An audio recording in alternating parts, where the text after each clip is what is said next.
আসসালামু আলাইকুম। কেমন আছেন সবাই? আজকে আমরা শিখব আয়নিক ইকুইলিব্রিয়াম। আমাদের আজকের topic introduction of ionic equilibrium. চলুন আমরা আয়নিক ইকুইলিব্রিয়ামের সঙ্গে পরিচিত হই। সবচেয়ে প্রথম প্রশ্ন হলো আয়নিক ইকুইলিব্রিয়াম জিনিসটা আসলে কি? আয়নিক ইকুইলিব্রিয়াম যদি দেখি আমরা কি দেখতে পাচ্ছি? আয়নিক ইকুইলিব্রিয়াম দুইটি শব্দ নিয়ে গঠিত। প্রথম শব্দটি হচ্ছে আয়নিক, দ্বিতীয় শব্দটি ইকুইলিব্রিয়াম। আয়নিক ইকুইলিব্রিয়াম শেখার আগে আমরা শিখব আয়নিক জিনিসটা কি, ইকুইলিব্রিয়াম কি। চলুন আমরা শিখি ইকুইলিব্রিয়াম কি। ইকুইলিব্রিয়াম হলো এমন একটি অবস্থা যে অবস্থাতে সম্মুখমুখী বিক্রিয়ার হার এবং পশ্চাৎমুখী বিক্রিয়ার হার সমান, অর্থাৎ the rate of the forward reaction is equal to the rate of the backward reaction. Equilibrium অবস্থা কখন হবে? যখন রিঅ্যাকট্যান্ট থেকে প্রোডাক্ট এবং প্রোডাক্ট থেকে রিঅ্যাকট্যান্ট উৎপন্ন হয়। এরকম রিয়াকশনে যদি রেট অফ ফরওয়ার্ড রিয়াকশন অর্থাৎ রিঅ্যাকট্যান্ট থেকে প্রোডাক্ট উৎপন্ন হওয়ার স্পিড এবং রেট অফ ব্যাকওয়ার্ড রিয়াকশন অর্থাৎ প্রোডাক্ট থেকে রিঅ্যাকট্যান্ট উৎপন্ন হওয়ার স্পিড সমান হয়, তাহলে আমরা বলতে পারি ইকুইলিব্রিয়াম অবস্থা তৈরি হয়েছে। ইকুইলিব্রিয়ামের আগে একটি শব্দ জুড়ে দেওয়া ছিল আয়নিক। আমরা ভালো করে খেয়াল করি আয়নিকের অর্থ কী। আয়নিক বেসিক্যালি যেখানে আয়ন থাকে, অ্যাসোসিয়েটেড উইথ আয়নস।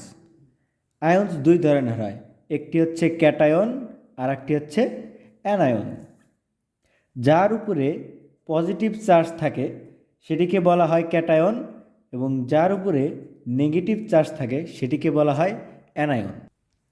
যার উপরে বলতে একটি মৌলের উপরে, ধরে নিলাম মৌলটি হচ্ছে সোডিয়াম। সোডিয়ামের উপরে যদি প্লাস চিহ্ন দেই তাহলে এটিকে বলা হয় ক্যাটায়ন।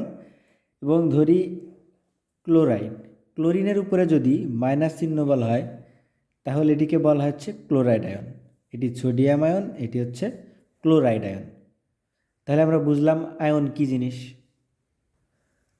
আয়নিকও আমরা দেখেছি, ইকুইলিব্রিয়ামও আমরা দেখেছি। এখন আমরা দেখব আয়নিক ইকুইলিব্রিয়ামের সংজ্ঞা বা আয়নিক ইকুইলিব্রিয়াম কি। এমন কেমিক্যাল ইকুইলিব্রিয়ামের সিচুয়েশন যেখানে আয়ন তার মলিকিউলসের সাথে ইকুইলিব্রিয়াম অবস্থায় থাকে, কোনো চেঞ্জ হয় না, সেটি আয়নিক ইকুইলিব্রিয়াম। ডেফিনিশনটা কি? It is the equilibrium which is established between the unionized molecules and the ions in solution of weak electrolytes. ডেফিনেশনটি বোঝার জন্য আমরা একটি উদাহরণ দেই। আমরা একটি ইলেকট্রোলাইট নিলাম CH3COOH। এটি একটি উইক ইলেকট্রোলাইট।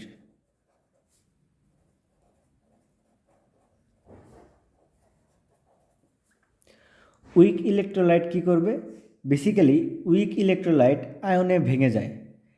অ্যাসিটিক অ্যাসিড ভেঙে acetate ion and H+ ion তৈরি করবে।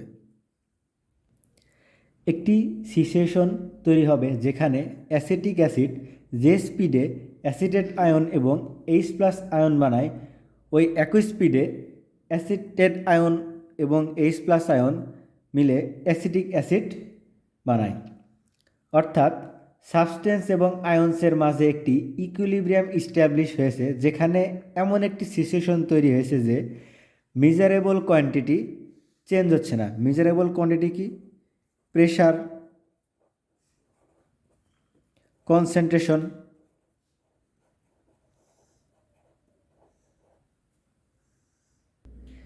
এই প্রেশার এবং কনসেন্ট্রেশন সব কিছু একদম স্ট্রেট হয়ে গেছে। একটি পার্টিকুলার মোমেন্টে আপনার প্রেশার এবং কনসেন্ট্রেশন বা মেজারেবল কোয়ান্টিটি কোনো কিছু চেঞ্জ হচ্ছে না। এই পার্টিকুলার মোমেন্টকে বলা হয় আয়নিক ইকুইলিব্রিয়াম। তাহলে আমরা বলতে পারি আয়নিক ইকুইলিব্রিয়ামে মলিকিউলস এবং আয়নস এর মধ্যে ইকুইলিব্রিয়াম ইস্টাবলিশড হয়। এই ইকুইলিব্রিয়াম কোথায় হয়? উইক ইলেকট্রোলাইটসে। এখানে আমাদের উইক ইলেকট্রোলাইজটা খুবই গুরুত্বপূর্ণ একটা বিষয়।